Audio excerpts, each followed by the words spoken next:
What's up, everybody? My name is Scott Waters. Welcome to No Life to Metal. It's time for a big edition of What's Spinning.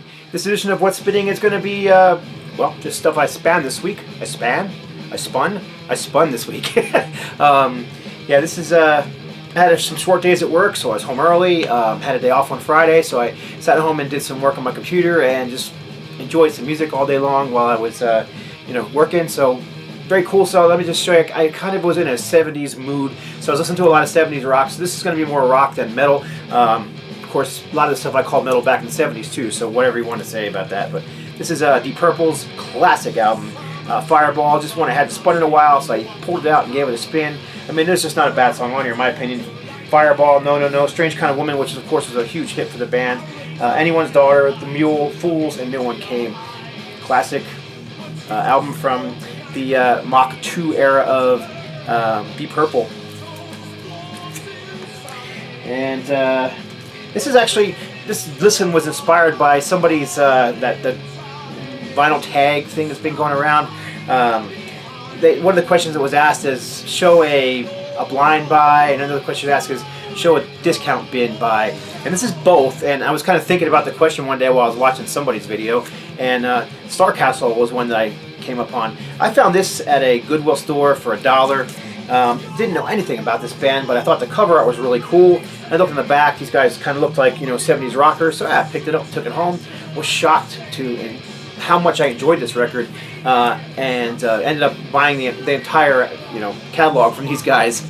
But yeah, American prog rock, kind of has a mixture of Kansas and Yes, a little closer to the Yes side of things, but very, very good band. Matter of fact, when I first heard this record, I kind of grabbed the jacket and said, is that John Anderson singing? Because it sounded a bit like John Anderson, and the bass playing was sounding like a bit like Chris Squire from Yes.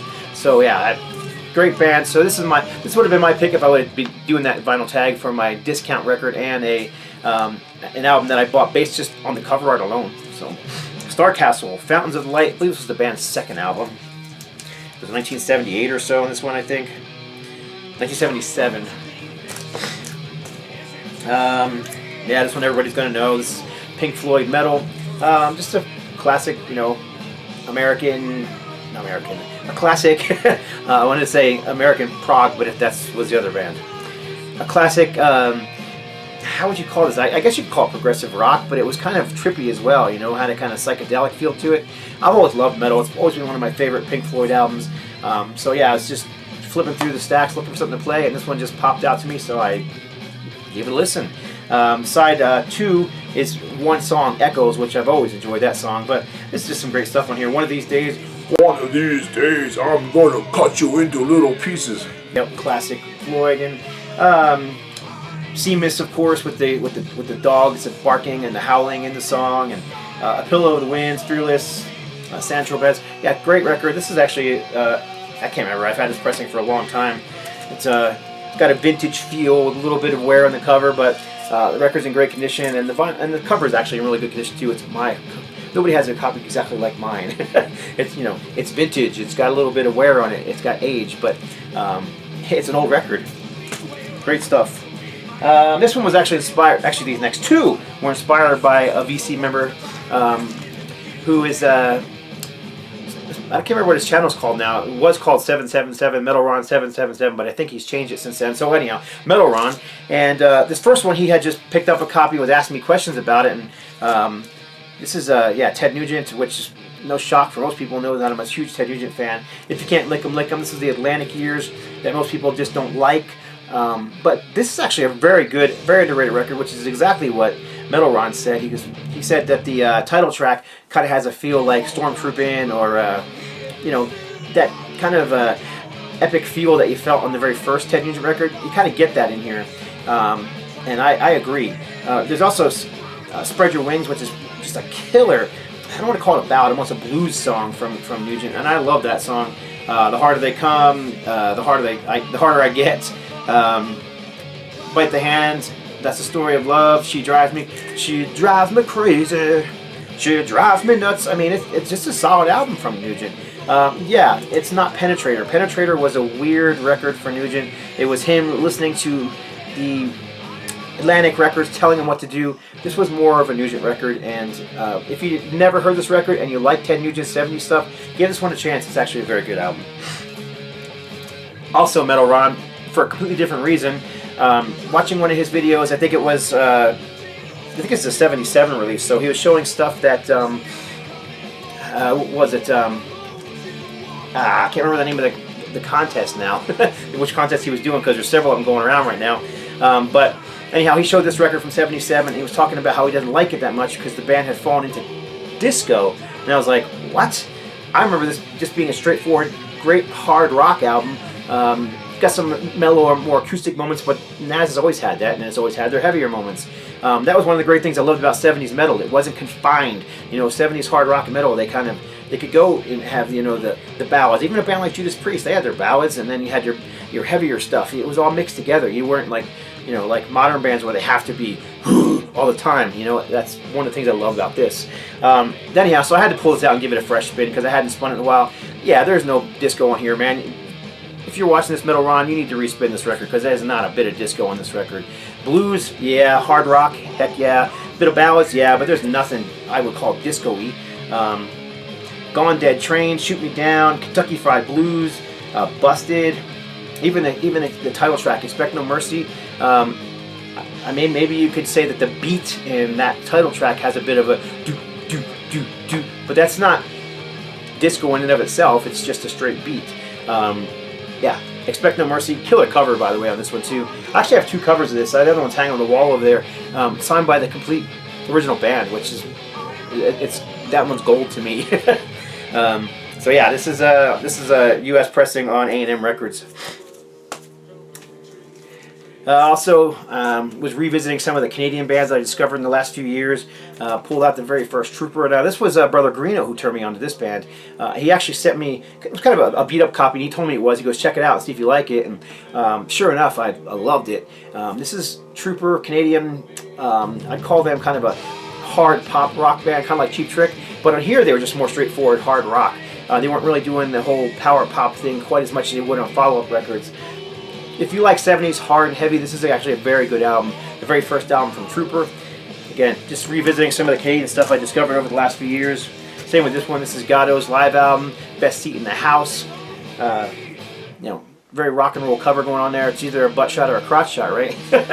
So, double live record, and just kind of a career overview of a band who is unheard of pretty much in the States, but was well known in Canada. Gatto. Power trio, kind of like Triumph and Rush.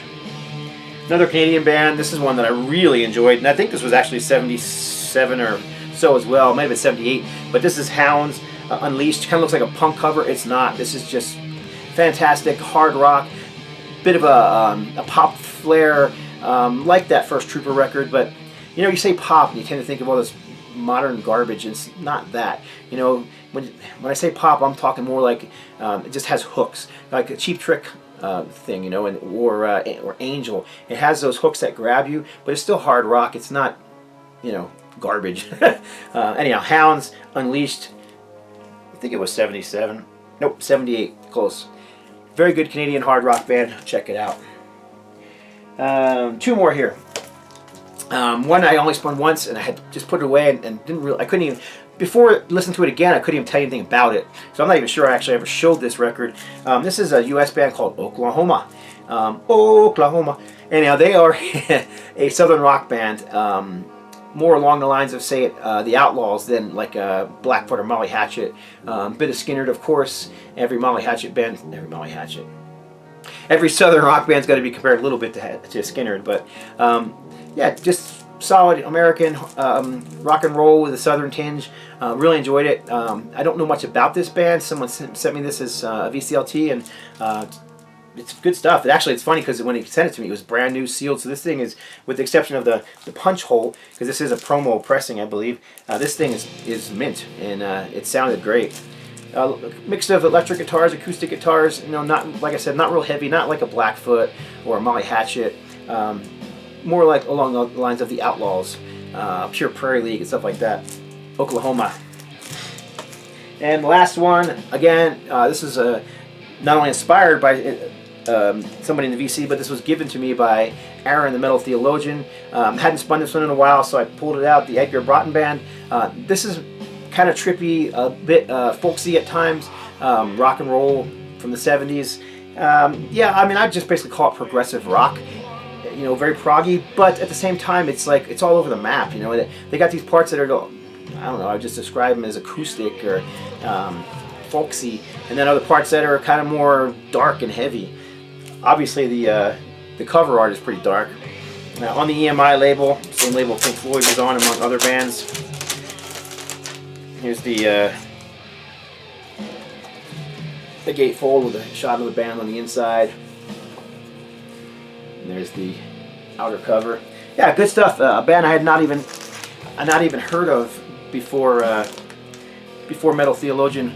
Aaron hooked me up with it, so very cool. Another great listen. Edgar Broughton Band. If you care what's listening and playing in the background, it's After All, Mercury Rising, which I just talked about in one of my last videos. So do check them out. Great band from great metal band actually, although they're kind of doomy right now. I'm rambling. I always do. I love what I do. I love doing videos like this. I love music, collecting vinyl. I mean, it's just my passion, so you know, I can ramble on about it forever.